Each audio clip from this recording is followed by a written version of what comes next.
السلام علیکم ورحمۃ اللہ وبرکاتہ۔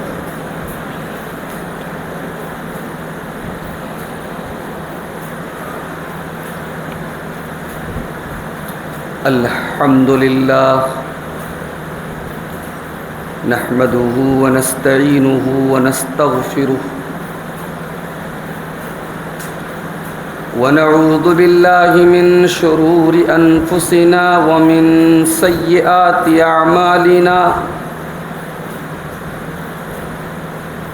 من يهده الله فلا مضل له ومن يضلل فلا هادي له واشهد ان لا اله الا الله وحده لا شريك له واشهد ان محمدا عبده ورسوله يا ايها الذين امنوا اتقوا الله حق تقاته ولا تموتن الا وانتم مسلمون يا ايها الناس اتقوا ربكم الذي خلقكم من نفس واحده وخلق منها زوجها وبث منهما رجالا كثيرا ونساء واتقوا الله الذي تساءلون به والأرحام إن الله كان عليكم رقيبا يا أيها الذين آمنوا اتقوا الله وقولوا قولا سديدا يصلح لكم أعمالكم ويغفر لكم ذنوبكم ومن يطع الله ورسوله فقد فاز فوزا عظيما أما بعد فإن خير الحديث كتاب الله وخير الهدي هدي محمد صلى الله عليه وسلم وشر الأمور محدثاتها وكل محدثة بدعة وكل بدعة ضلالة وكل ضلالة في النار أعوذ بالله من الشيطان الرجيم بسم الله الرحمن الرحيم كنتم خير أمة أخرجت للناس تأمرون بالمعروف وتنهون عن المنكر وتؤمنون بالله۔ صدر محترم، علماء کرام، محترم بزرگوں، نوجوان ساتھیوں، ماؤں اور بہنوں، پیارے بچوں، مسجد ریان پڑاؤ میں آج کا یہ پروگرام علاقائی جمعیت کے زیر اہتمام منعقد ہوا ہے، اور ابھی آپ نے دو اہم خطابات سماعت فرمائے ہیں۔ عذاب برزخ یا حیات برزخ اور اس کی تفصیلات کے تعلق سے برادر عزیز شیخ ظفر نعمان مکی حفظہ اللہ کا خطاب آپ نے سماعت کیا، اور علم دین کی اہمیت کے تعلق سے صدر محترم کا صدارتی خطاب بھی آپ نے سماعت کیا۔ میرے بھائیوں، حال میں ہمارے ایک پڑوسی ملک میں تختہ پلٹ ہوا، اس کے بعد کچھ ویڈیوز ہمارے سامنے آئیں۔ وہاں کچھ نوجوان جو وہاں کی وزیر اعظم جو خاتون تھی، اس کے گھر میں داخل ہوتے ہیں، اس کے سامانوں کو لوٹتے ہیں، بدتمیزی کرتے ہیں، ننگئی کرتے ہیں، بےہودگی کرتے ہیں۔ اور ہمارے ملک کی بہت ساری ایسی تنظیمیں جو اسلام دشمن تنظیمیں ہیں، جو مسلمانوں کو ٹارگٹ کرتی ہیں، وہ تنظیمیں اس طریقے کے ویڈیوز کو سوشل میڈیا پر وائرل کرتی ہیں کہ دیکھو یہ ہے مسلمان، مسلمانوں کی چھوی یہ ہے، یہ جانور ہیں، یہ بدتمیز ہیں، یہ لوگ ایسے ہیں۔ واللہ اس طریقے کے ویڈیوز دیکھ کر اور اس طریقے کی صورتحال دیکھ کر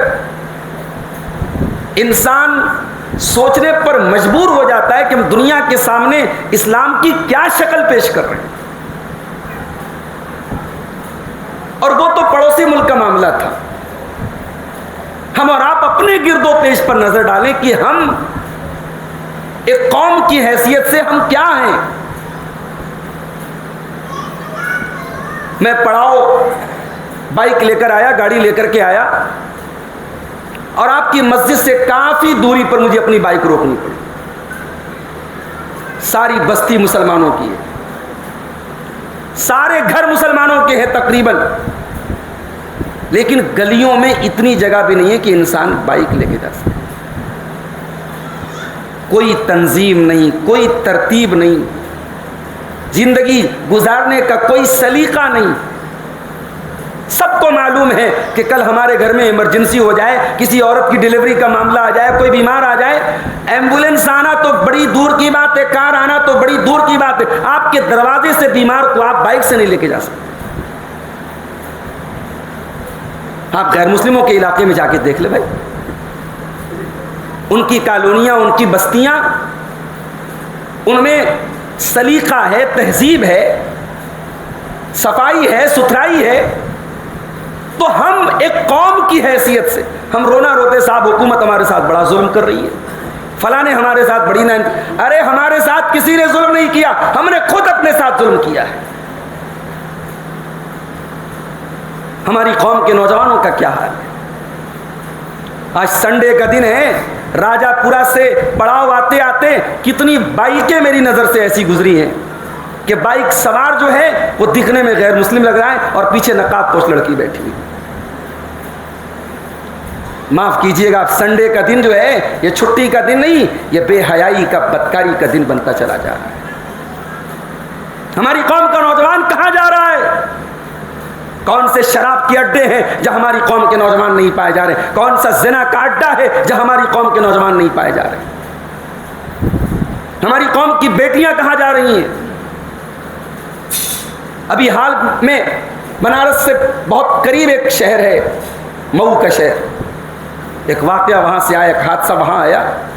مدرسے میں 8 سال 10 سال پڑھنے والی لڑکی وہ غیر مسلم کے ساتھ فرار ہوتی ہے اور اس کے ساتھ کورٹ میرج کرتی ہے اور باقاعدہ اس کے مذہب میں داخل ہوتی ہے, اسلام کو چھوڑ. تو میرے بھائیوں, ہم اور آپ مسلمان ہیں. چمی گویم مسلمانم بلرزم کہ دانم مشکلات لا الارا. جب میں کہتا ہوں کہ میں مسلمان ہوں تو میں کانپ جاتا ہوں, کیونکہ میں جانتا ہوں لا الہ الا اللہ کے راستے میں بڑی مشکلات ہیں, بڑی پریشانی ہے. اگر ہم مسلمان ہیں تو ہمیں اپنے مقام کا بھی اندازہ ہونا چاہیے اور اپنی ذمہ داریوں کا بھی اندازہ ہونا چاہیے. قرآن کریم کی جو آیت میں نے آپ کے سامنے پڑھی ہے سورہ آل عمران کی, اس آیت میں اللہ تعالیٰ نے ہمارا مقام بیان کیا ہے, اور مقام بیان کرنے کے ساتھ ساتھ اللہ تعالیٰ نے ہماری ذمہ داریوں کو بھی بیان کیا.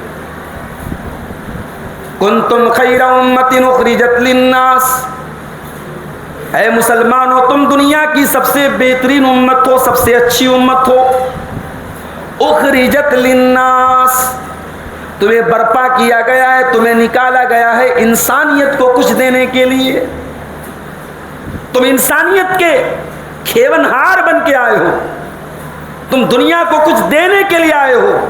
تمہارے وجود سے دنیا کے اندھیرے دور ہوں گے, تمہارے وجود سے دنیا میں علم کی روشنی پھیلے گی, توحید کی روشنی پھیلے گی, اسلام کا نور پھیلے گا. حضرت ربی رضی اللہ تعالیٰ عنہ نے ایران کے کمانڈر رستم کے دربار میں 2 لائن میں اسلام کا انٹروڈکشن پیش کیا. حضرت ربی رضی اللہ تعالیٰ عنہ کو صحابہ کرام نے اپنا نمائندہ بنا کے بھیجا تھا, اور جب وہ رستم کے دربار میں پہنچے ہیں پھٹے پرانے کپڑے پہن کر اور گھوڑے پہ سوار ہو کے پہنچے, اور رستم نے اپنے دربار کو بڑا سجایا تھا, بڑی بہترین اس نے فانوسیں لگائی تھی، بڑا اپنے دربار کو سجایا تھا اور قالین کو بچھایا تھا۔ حضرت ربیع رضی اللہ تعالیٰ عنہ نے اپنے نیزے کو زمین پر گاڑتے ہوئے اور اس کی قالین کو چبوتے ہوئے جا کر کے اس کے سامنے کھڑے ہو گئے۔ تو رستم نے کہا تھا کہ تم لوگ کیوں آئے ہو بھائی، کیا مقصد ہے تمہارا؟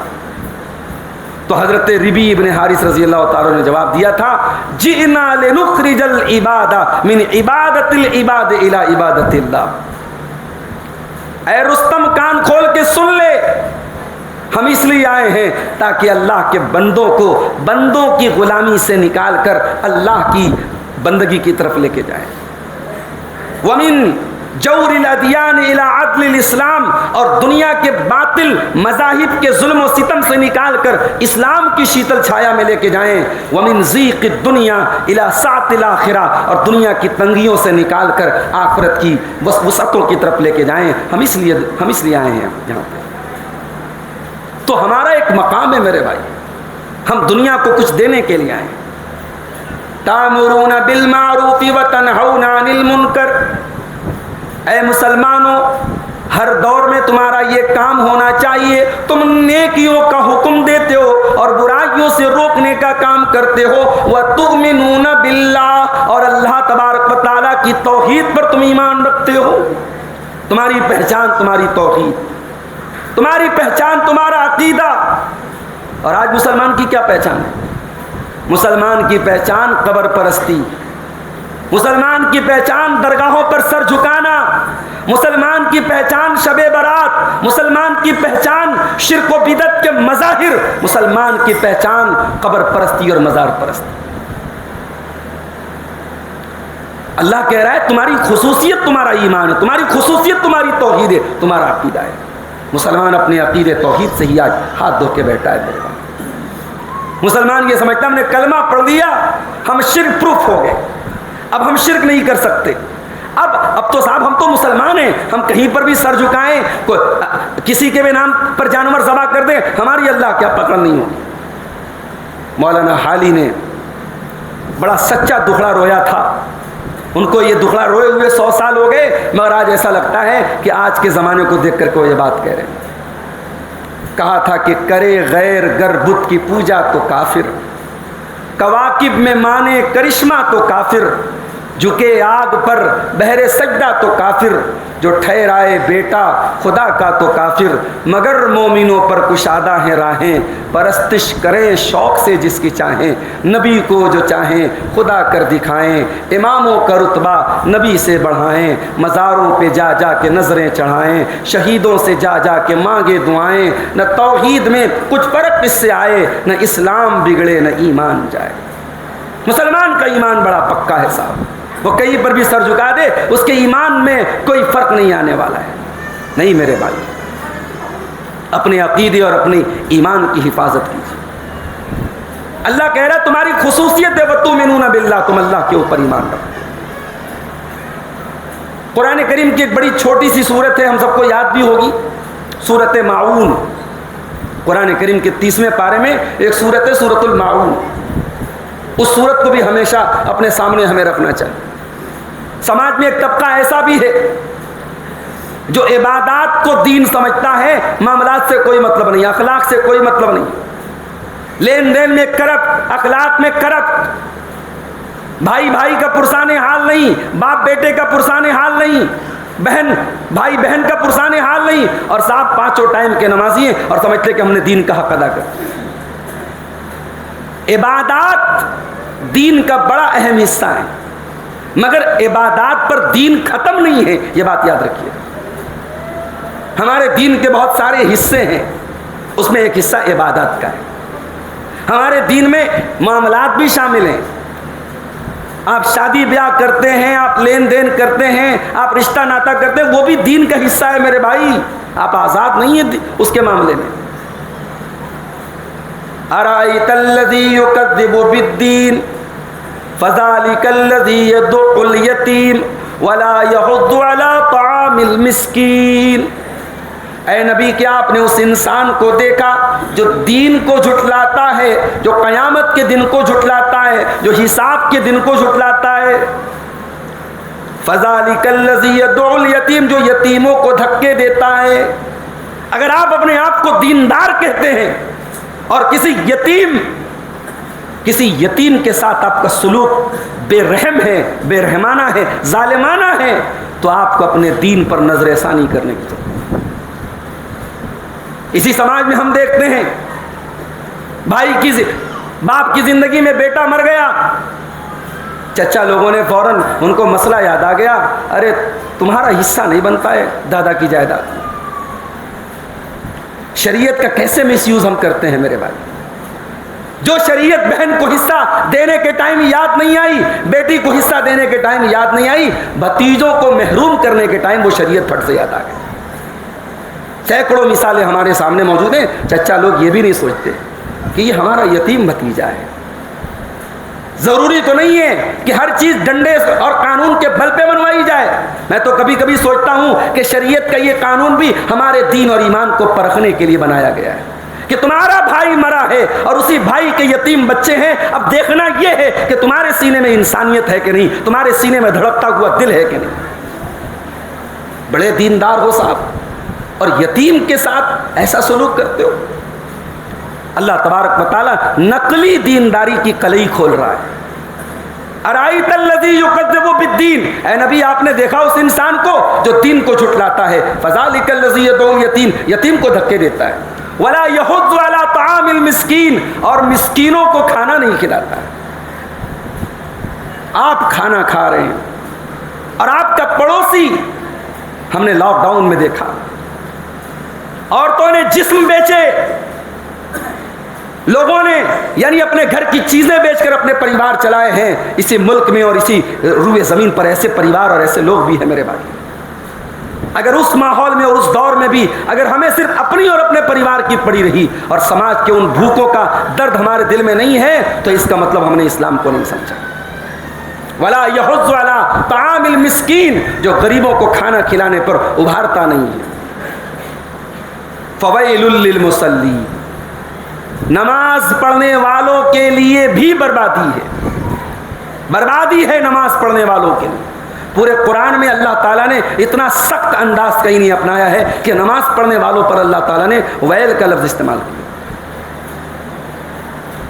یاد رکھو میرے بھائیوں، اگر آپ کی نماز آپ کے کردار پر اثر نہیں ڈال رہی ہے، اگر آپ کی نماز صرف ایک فارمیلٹی بن کے رہ گئی ہے، آپ آتے ہیں ایک فارمیلٹی پوری کر کے چلے جاتے ہیں، آپ کے کیریکٹر پر، آپ کے اخلاق پر، آپ کی سیرت پر، آپ کی ذات پر اگر نماز کا کوئی اثر نہیں پڑتا ہے تو قرآن کی اس آیت کو ہمیں غور سے پڑھنے کی ضرورت ہے.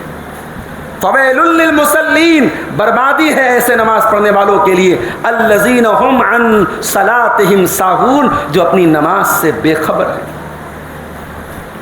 نماز کا انسان کی سیرت پر بڑا اثر پڑتا ہے میرے. کبھی آپ نے غور کیا کہ قرآن کے 26ویں پارے میں اللہ تبارک و تعالیٰ نے جب نبی اکرم کے صحابہ کا ذکر کیا سورہ فتح کے اندر، تو اللہ نے ایک بات فرمایا کہ تراہم رکعا سجدا، میرے نبی کے صحابہ کو تم جب بھی دیکھو گے وہ تمہیں رکوع کی حالت میں نظر آئیں گے یا سجدے کی حالت میں نظر آئیں گے. سیماہم فی وجوہہم من اثر السجود، ان کی پہچان ان کے چہروں پر سجدے کی وجہ سے ان کی پہچان ہو جاتی ہے. ان کے چہرے پہچان لیے جاتے ہیں کہ یہ سجدہ کرنے والے چہرے. علماء نے لکھا اس آیت کی تفسیر میں کہ اس سے ماتھے کا گٹے کا نشان مراد نہیں ہے، اس سے مراد انسان کی سیرت اور اخلاق پر پڑنے والا اثر ہے. صحابہ کرام پوری دنیا میں پہچان لیے جاتے تھے، یہ اللہ والے لوگ ہیں، یہ اللہ کی بارگاہ میں سجدہ کرنے والے اور نماز پڑھنے والے لوگ ہیں. یہی بات اللہ قرآن میں کہہ رہا ہے کہ اگر آپ کی نماز اگر آپ اپنی نماز کی حقیقت سے غافل ہیں اور نماز آپ کو کوئی چینجنگ آپ کے اندر نہیں لا رہی ہے، نماز پڑھ کے بھی آپ بے رحم ہیں، نماز پڑھ کے بھی بھائی بھائی کا دشمن ہے، نماز پڑھ کے بھی باپ بیٹے سے بات نہیں کر رہا ہے، نماز پڑھ کے بھی آپ لوگ حقوق العباد پر حملے کر رہے ہیں، تو فویل للمصلین، ایسے نمازیوں کے لیے بربادی. الذین هم یراؤون، جو دکھاوے کرنے کے لیے نماز پڑھتے ہیں، جن کی نماز کا مقصد دکھاوا کرنا ہوتا ہے. وَيَمْنَعُونَ الْمَاعُونَ، اور جو معون بھی لوگوں کو دینے سے کتراتے ہیں. معون سمجھتے ہیں؟ معون کہتے ہیں ضرورت کی بڑی معمولی چیزیں، جیسے نمک ہے، آپ سے کوئی نمک مانگنے آ گیا, کوئی گھر کی ضروری چیز مانگنے آ گیا, اور آپ کا دل اتنا چھوٹا ہو کہ آپ اس کو نمک تک دینے سے انکار کر دیں, تو اللہ کہہ رہا ہے یہ برباد لوگوں کی نشانی ہے, یہ جہنمی لوگوں کی نشانی ہے. مومن کا دل کشادہ ہونا چاہیے میرے بھائی. تو آج موجودہ دور میں, موجودہ سیناریوں میں ہم سب کو قرآن کریم کی روشنی میں ہمیں یہ بھی دیکھنا چاہیے میرے بھائیوں کہ ہم بحیثیت امت کیسے ہیں. ہم دنیا کے بعد آج فرصت نہیں ہے قرآن پڑھنے کی. دنیا قرآن کا مطالعہ کرنے کا ٹائم نہیں نکالے گی. دنیا تو پرکھے گی اسلام کو ہم سے اور آپ سے. دنیا ہمارے عمل کو دیکھ کر کے کہے گی مسلمان ایسا ہوتا ہے. اور اگر ہم نے داڑھی رکھ کر کے اور ماتوں کو سجدوں کے نشانوں سے آباد کر کے بے ایمانیاں کی ہوں گی, فراڈ کیے ہوں گے, دھوکے کیے ہوں گے, تو دنیا یہی کہے گی کہ مسلمان تو ایسا ہوتا ہے, نمازی تو ایسا ہوتا ہے, داڑھی والا تو ایسا ہوتا ہے. تو میرے بھائیوں ہمیں اسلام کی صحیح چھوی دنیا کے سامنے پیش کرنے کی ضرورت ہے. اور یاد رکھو عزت اسلام ہی کے اندر ہے. ہمیں دنیا میں عزت چاہیے تو اسلام ہی کے ذریعے عزت ملے گی. حضرت عمر فاروق کہا کرتے تھے کننا اذل امت, ہم دنیا میں سب سے ذلیل لوگ تھے, فاعزنا اللہ بالاسلام, اللہ تعالیٰ نے اسلام کے ذریعے ہمیں عزت دی. اور جب بھی ہم اسلام کے علاوہ کسی اور چیز کے ذریعے عزت تلاش کریں گے اذلنا اللہ, اللہ ہمیں ذلیل اور رسوا کر دے گا. موجودہ دور میں ہماری ایک ذمہ داری اور ہے میرے بھائی, ہمارے صدر محترم نے اس کی طرف اشارہ کیا. ہم دین کا علم حاصل کریں. صرف جلسوں سے کام نہیں چلے گا. دین کی موٹی موٹی باتوں کو آپ کو باقاعدہ مسجدوں میں دروس کی شکل میں 10-10 منٹ ہی صحیح روز آپ کو ٹائم نکالنا پڑے گا. جلسوں میں ہونے والی تقریریں ایک ماحول بنا سکتی ہیں, لیکن دین کا علم حاصل کرنے کے لیے آپ کو ٹائم نکالنا پڑے گا. اور الحمدللہ ہمارے ملک کے بہت سارے شہروں میں اب یہ ماحول بن رہا ہے. ابھی پچھلے مہینے میرا ایک سفر ہوا تھا پونا کا. ہماری جماعت کے بڑے فاضل نوجوان شیخ ابو زید ضمیر صاحب وہاں الحمدللہ بڑا اچھا دعوتی کام کر رہے ہیں. مختلف ان کے چھوٹے چھوٹے موضوعات پر, چھوٹی چھوٹی کتابوں پر ان کے دروس چل رہے ہیں. عورتوں کے الگ دروس چل رہے ہیں, نوجوانوں کے الگ دروس چل رہے ہیں, اور باقاعدہ نوجوان انٹرسٹڈ ہیں, نوجوان دلچسپی لے رہے ہیں. دن بھر کا پروگرام ہو رہا ہے, ورک شاپ ہو رہا ہے. کوئی ایک کتاب, کوئی ایک عقیدے کی کتاب یا مسئلے مسائل کی کتاب لے کر کے دن بھر اس کا درس ہو رہا ہے. بیچ میں کھانے کا, ناشتے کا سارا انتظام ہے. سنڈے کے دن رکھ لیا گیا, چھٹی کے دن رکھ لیا گیا. سارے نوجوان اس میں انٹرسٹ لے رہے ہیں. ہمارے بنارس میں ہمارے جماعت کے ذمہ داران کو ان سب چیزوں پر بھی غور کرنے کی ضرورت ہے. جلسوں اور تقریروں کا ماحول الحمدللہ ہے, لیکن اس وہ کافی نہیں ہے. نوجوانوں کی ایک بڑی تعداد ایسی ہے جو دین کی بیسک چیزوں سے ناواقف. اللہ تعالیٰ نے قرآن کریم میں فرمایا یعلمون ظاہرا من الحیات الدنیا وہم عن الآخرۃ ہم غافلون, کہ کچھ لوگ ایسے ہوتے ہیں کہ دنیا کی بڑی نالج ہے ان کے پاس. بھئی ہمیں اپنے کاروبار کی بڑی نالج ہے.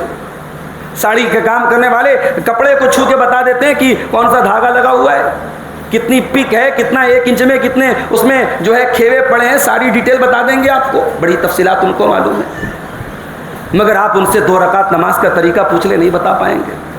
جنازے کی نماز کی دعائیں پوچھ لے نہیں بتا پائیں گے. عقیدے کے موٹے موٹے سوالات کر لے نہیں بتا پائیں گے. تو یہ بہت بڑی بدقسمتی کی بات ہے. ہمیں دین کا علم حاصل کرنے کی اور اپنی بیٹیوں کو بھی, اپنی لڑکیوں کو بھی دین سے جوڑنے کی ضرورت ہے. یاد رکھو میرے بھائیوں, ہمارے بچوں کو, ہماری بیٹیوں کو بگاڑنے کے لیے آج دنیا بھر کے آلات اور وسائل موجود ہیں. یہ فیس بک, یہ انسٹاگرام, یہ ٹویٹر, اور یہ اسی طریقے سے ٹیلی گرام, اور یہ واٹس ایپ, اور یہ سوشل میڈیا ہمارے نوجوانوں کو بڑی تیزی سے کھوکھلا کر رہا ہے, برباد کر رہا ہے. اگر ہم نے ان کو دین کا اینٹی بائیوٹک نہیں دیا, ہم نے ان کو قرآن و سنت کا اینٹی بائیوٹک نہیں دیا, تو بے حیائی کا بیکٹیریا اور بے حیائی کے جراثیم ہماری نوجوان نسلوں کو, ہمارے بچوں اور بچیوں کو برباد کر دیں گے, اور کر رہے ہیں. اس لیے اپنی بچیوں کو خاص طور سے ان کو دین سے جوڑیں. ماشاءاللہ بچیوں کو پڑھانے کا رجحان بڑھ رہا ہے. ہم تو مدرسے میں دیکھتے ہیں صاحب, بچے جو پڑھتے ہیں درجہ 5 درجہ 6 کے بعد بہت سارے بچے پڑھائی چھوڑ دیتے ہیں. بجٹیاں کے علاقے میں, غریب علاقہ ہے, بہت سارے بچے پڑھائی چھوڑ دیتے ہیں. معلوم کرتے تو معلوم ہوا کہ بچہ کام کرنے لگا. بچیوں کو لوگ پڑھا رہے ہیں، ہائی اسکول کرا رہے ہیں، پھر اللہ نے اور شوق دے دیا، جذبہ دے دیا، تو اس کو جو ہے BHU میں ان کو بیچلر ڈگری دلوا رہے ہیں، MA کرا رہے ہیں. بہت اچھی بات ہے، ہم بیٹیوں کی تعلیم کے قائل ہیں، بیٹیوں کو تعلیم آپ دلائیے، مگر دو چیزوں پر ہمیں غور کرنے کی ضرورت ہے. ہماری بچیاں پڑھیں اور ہمارے بچے جاہل رہیں. یہ جو ڈس بیلنس ہے یہ سماج کو بہت بربادی کی طرف لے کے جا رہا ہے. اگر ہماری بیٹیاں پڑھی لکھی ہوں گی اور ہمارے بیٹے ان پڑھ اور جاہل رہیں گے صرف اس لیے کہ ہمیں مالی مشکلات ہیں اور اپنی مالی مشکلات کی وجہ سے اپنے بچوں کو ہم پڑھائی سے دور رکھ رہے ہیں اور بیٹیوں کو اعلیٰ تعلیم دلا رہے ہیں، یہ کوئی اچھی بات نہیں ہے میرے بھائی. ہمیں اپنے بیٹوں کو، اپنے نوجوانوں کو بھی تعلیم کے میدان میں ان کو آگے بڑھانے کی ضرورت ہے. اور دوسری بات یہ کہ ہماری بیٹیاں ہائر ایجوکیشن حاصل کر رہی ہیں، اعلیٰ تعلیم حاصل کر رہی ہیں، لیکن دین کی تعلیم نہیں حاصل کر رہی ہیں. وہ دین سے کیسے جڑیں گی، اس پر ہمیں غور کرنے کی ضرورت ہے. ہمارے یہاں مسجدوں میں عورتوں کا انتظام ہے الحمدللہ، لیکن ایک بڑا طبقہ ایسا ہے جس کے یہاں مسجد میں عورتوں کا انتظام نہیں ہے. ظاہر ہے کہ ان کے یہاں کی عورتیں بالکل دین سے دور ہیں. پھر ہمارے یہاں بھی مسجدوں میں کتنی عورتیں آ رہی ہیں، یہ بھی قابل غور چیز ہے. نوجوان عورتیں، نوجوان لڑکیاں نئی دلچسپی لیتی، نئی جمعہ کے خطبات میں آتی ہیں، نئی پروگراموں میں آتی ہیں، ان کو بھی آپ لائیں. جلسوں اور پروگراموں میں جب آپ آئیں تو ان لوگوں کو خاص طور سے لائیں جو جلسوں میں نہیں آتے ہیں، جو پروگراموں میں نہیں آتے ہیں. اگر کوئی ایک بات، کوئی ایک تقریر کسی کے دل کی دنیا بدل دے، میرے پیارے ساتھیوں، اللہ کے نبی فرماتے ہیں لَأَن يَهْدِيَ اللَّهُ بِكَ رَجُلًا خَيْرٌ لَكَ مِنْ حُمْرِ النَّعَمِ. اگر تمہارے ذریعے اللہ کسی ایک انسان کو ہدایت دے دے تو یہ سرخ اونٹوں سے بہتر ہے. موجودہ دور میں ہماری ایک ذمہ داری اور ہے میرے بھائی، اور وہ یہ ہے کہ ہم اپنے اسلامی بھائی چارے کو اور اسلامی وحدت کو قائم رکھیں. ہمارے درمیان اختلافات ہیں، ہم دلائل کی روشنی میں اپنے اختلافات کو دور کریں، مگر ہم ایک امت کی حیثیت سے ہم متحد ہوں، امت کی حیثیت سے متحد ہوں. مسلمان کا بھائی ہے. اللہ کے پیارے نبی صلی اللہ علیہ وسلم فرمایا المسلم اخو المسلم لا یظلمہ ولا یسلمہ. مسلمان کا بھائی ہے، مسلمان پر ظلم نہیں کرتا، مسلمان کو بے سہارا نہیں چھوڑتا. اللہ کے نبی نے فرمایا المؤمن للمؤمن کالبنیان یشد بعضہ بعضا. مسلمان کے لیے ایک عمارت کی طرح ہے جو ایک دوسرے کو سپورٹ کر دیتی ہیں، طاقت دیتی ہیں. اللہ کے پیارے نبی صلی اللہ علیہ وسلم فرمایا مثل المؤمنین فی توادہم وتعاطفہم وتراحمہم کمثل الجسد الواحد. مسلمانوں کی آپس کی محبت اور ہمدردی کی مثال ایسی ہے جیسے انسان کا شریر ہوتا ہے جو آپس میں ایک دوسرے سے جڑا ہوتا ہے. ہم ایک دوسرے سے جڑے رہے میرے بھائی. آج ہم میں ایسے لوگ نہیں ہیں جو سماج کی خدمت کا کام کرے، خدمت خلق کا کام کرے، وہ بھی اسلام کا ایک چیپٹر ہے. اللہ کے پیارے نبی نے فرمایا خیر الناس انفعهم للناس. لوگوں میں سب سے بہترین انسان وہ ہے جو لوگوں کو سب سے زیادہ فائدہ پہنچائے. ہم سب غور کریں ہماری ذات کے ذریعے سماج کو کیا فائدہ ہو رہا ہے. ہم اپنے مال کے ذریعے، اپنی طاقت کے ذریعے، اپنے سماج کے رسوخ کے ذریعے، اپنے اسٹیٹس کے ذریعے ہم سماج کو کیا دے رہے ہیں. یہ بہت بڑا سوال ہے میرے بھائی. بڑی مشہور حدیث ہے صحیح مسلم کی. اللہ کے پیارے نبی صلی اللہ علیہ وسلم فرمایا من نفس عن مؤمن قربۃ من قرب الدنیا نفس اللہ عنہ قربۃ من قرب یوم القیامہ. جو کسی مسلمان کی دنیا کی تکلیف کو دور کرے گا اللہ آخرت کی تکلیف اس سے دور کرے گا. جو اپنے بھائی کی ضرورت کو پوری کرنے میں لگا رہے گا اللہ اس کی ضرورت کو پوری کرنے میں لگا رہے گا. اور جو اپنے مسلمان بھائی کے عیب پر پردہ ڈالے گا قیامت کے دن اللہ اس کے عیب پر پردہ ڈالے گا. یہ حدیثیں کیا صرف بیان کرنے کے لیے، یہ حدیثیں پریکٹیکل عمل کرنے کے لیے میرے بھائی. آج کچہریوں میں چلے جاؤ مسلمانوں کے کیس آپ کو غیر مسلموں سے زیادہ ملیں گے. بھائی کا جھگڑا، چچا بھتیجے کا جھگڑا، باپ بیٹے کا جھگڑا، بھائی بہن کا جھگڑا، سب سے زیادہ مسلمانوں کا آپ کو کچہریوں میں ملے گا. تھوڑی سی زمین کے لیے انسان بےایمانی کرتا ہے، دوسرے کا حق مارتا ہے، جبکہ سب کو معلوم ہے. ابھی آپ نے تقریر میں سنا کہ جانا تو قبر میں ہے، کچھ لے کے نہیں جانا ہے. ہمارے بعد ہمارے وارث لوگ ہماری جائیدادوں میں رہیں گے. اپنے وارثوں کا بھلا کرنے کے لیے ہم اپنی آخرت برباد کر رہے ہیں. اللہ کے نبی نے فرمایا لعن اللہ من غیر منار الارض. جو زمین کے نشانوں کو بدلتا ہے، جو زمین میں تجاوز کرتا ہے اور دوسرے کی زمین پہ ناجائز قبضہ کرتا ہے، اللہ کی لعنت ہو اس کے اوپر۔ اور ایک حدیث میں آپ نے فرمایا کہ کسی نے اگر ایک بالش، جس کو ہمارے یہاں بتا بولتے ہیں، ایک بتا اگر کسی کی زمین کسی نے ناجائز ہتھیا لی، طُبِّقَ مِن سَبْعِ أَرْضِينَ یوم القیامہ، قیامت کے دن 7 زمینوں کا طوق اس کی گردن میں ڈالا جائے۔ موجودہ حالات میں ایک سبق آپ کو یہ بھی دینا ہے کہ ہمیں مایوس نہیں ہونا ہے۔ مشکل وقت ہے، مشکل حالات ہیں، مسائل امت کے اوپر ہیں، مسائل ہمارے اوپر ہیں، ہمارے مدارس پر مسائل چل رہے ہیں، ہماری مسجدوں کے لیے مسئلے چل رہے ہیں، مگر انشاءاللہ مسائل ہے تو ان کا حل بھی ہے۔ اسلام اتنی آسانی سے ختم نہیں ہو جائے گا میرے بھائی۔ اللہ کے پیارے نبی نے فرمایا لَيَبْلُغَنَّ هَذَا الْأَمْرُ مَا بَلَغَ اللَّيْلُ وَالنَّهَارُ، اللہ کا دین وہاں تک پہنچے گا جہاں تک رات پہنچتی ہے، جہاں تک دن پہنچتا ہے۔ اور اللہ تبارک و تعالی ہر کچے اور پکے گھر میں اپنا یہ دین داخل کرے گا، بے عز عزیز اور بے ذل ذلیل، چاہے عزت والا اس کے ذریعے عزت پائے اور چاہے ذلت والا اس کے ذریعے ذلیل ہو جائے۔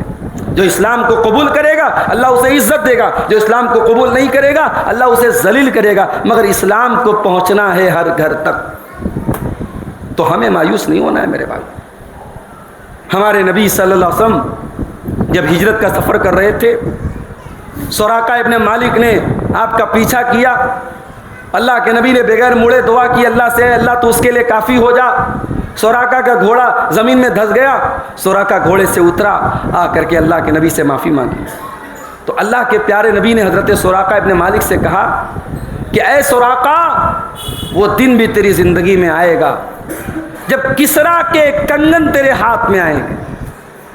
تو حضرت سراقہ نے کہا کہ اے اللہ کے نبی، آپ کون سے کسرا کی بات کر رہے ہیں؟ کسرا ابن ہرمز کی بات کر رہے ہیں؟ ایران کے بادشاہ کسرا کی بات کرے؟ کہا ہاں، میں کسرا ابن ہرمز کی بات کر رہا ہوں۔ ایران کا بادشاہ، اس زمانے کی سپر پاور، اس کے کنگن تیرے ہاتھ میں آئیں گے۔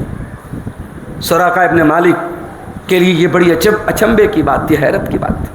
اور یہ بات اللہ کے نبی اس دور میں کر رہے ہیں جب آپ کو زندہ یا وفات شدہ پانے پر آپ کو مکے میں انعام رکھا گیا ہے، اور آپ اپنے ساتھی ابوبکر صدیق کے ساتھ مکہ چھوڑ کے مدینہ جا رہے ہیں۔ اس سچویشن میں یہ بات کہہ رہے ہیں آپ کہ تیرے ہاتھ میں کسرا کے کنگن ہوں گے۔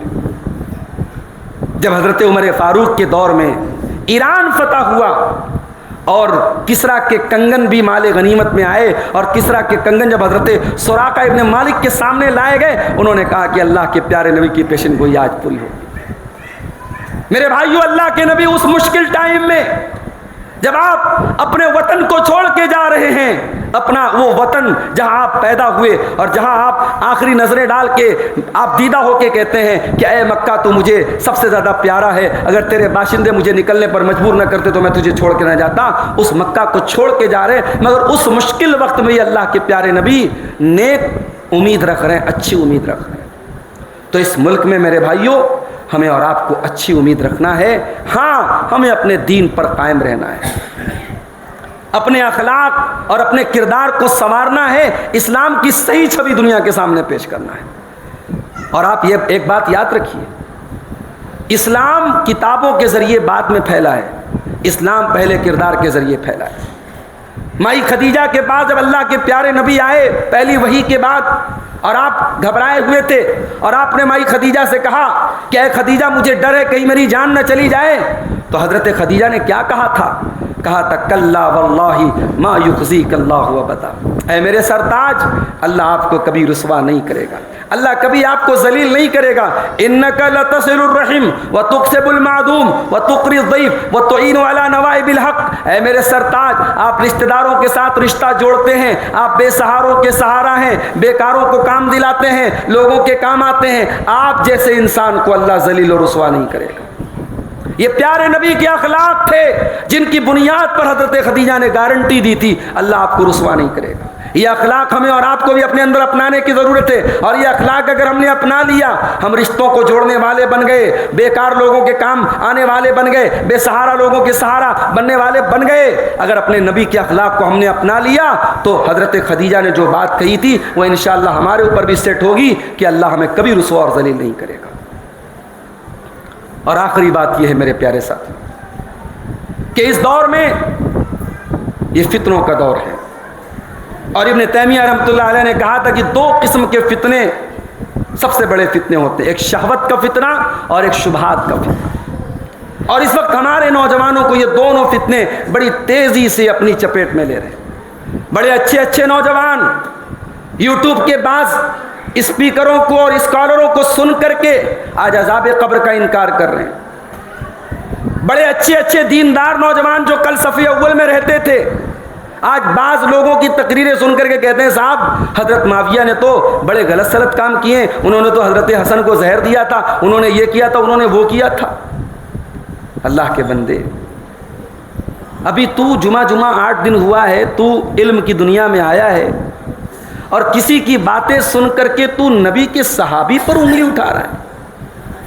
تو یہ طے کر رہا ہے کہ حضرت معاویہ رضی اللہ تعالیٰ عنہ اہل بیت کے دشمن تھے۔ اگر وہ واقعی میں اہل بیت کے دشمن تھے نعوذ باللہ، تو پیارے نبی صلی اللہ علیہ وسلم کیا ان کو اپنا صحابی بنا کے رکھتے، اپنے سے قریب رکھتے؟ حضرت معاویہ اللہ کے نبی کی حدیثوں کے راوی بھی ہیں، اور پھر ایک ایسا انسان جو نعوذ باللہ اہل بیت کا دشمن ہے، صحابہ کرام کی ایک بڑی تعداد ان کے سپورٹ میں ہے، حضرت معاویہ کے ساتھ صحابہ کی بھی تو ایک جماعت تھی۔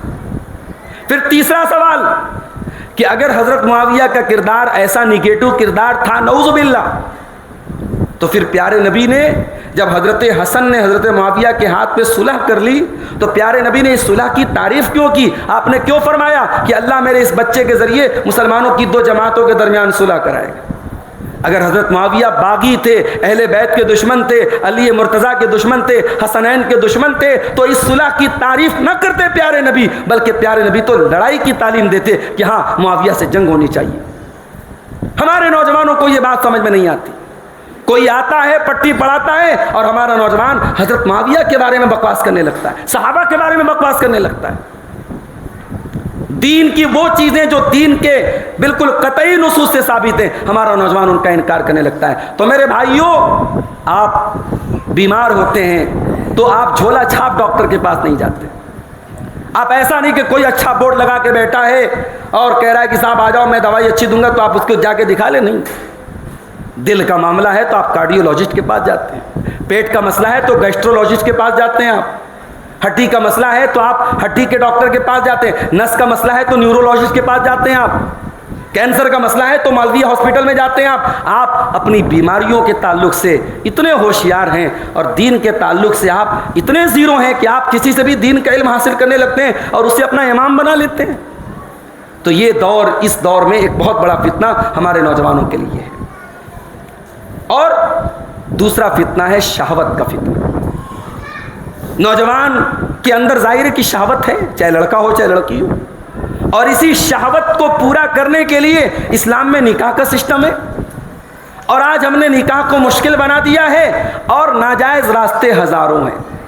اب گناہ کو تلاش کرنے کی ضرورت نہیں ہے، اب گناہ کا راستہ چل کے آپ کے پاس آئے گا، آپ کی انگلی کے ٹچ پر اور آپ کے موبائل پر گناہوں کی پوری دنیا آباد ہے۔ اب اس دور میں ایک نوجوان کو اگر گناہوں سے بچنا ہے تو دو ہی چیزیں اس کو بچا سکتی، ایک اللہ کا ڈر اور دوسرے نیک بیوی، باقی تیسرا کوئی رول نہیں ہے۔ اس لیے میرے بھائیوں، اپنے نوجوان ساتھیوں سے کہنا چاہتا ہوں، صحیح وقت پر شادی کرو، اور جب تک شادی نہیں ہوتی ہے اپنی نظروں کی حفاظت کرو، اپنی زبان کی حفاظت کرو، اپنے ہاتھوں کی حفاظت کرو، اپنی جوانی کی حفاظت کرو۔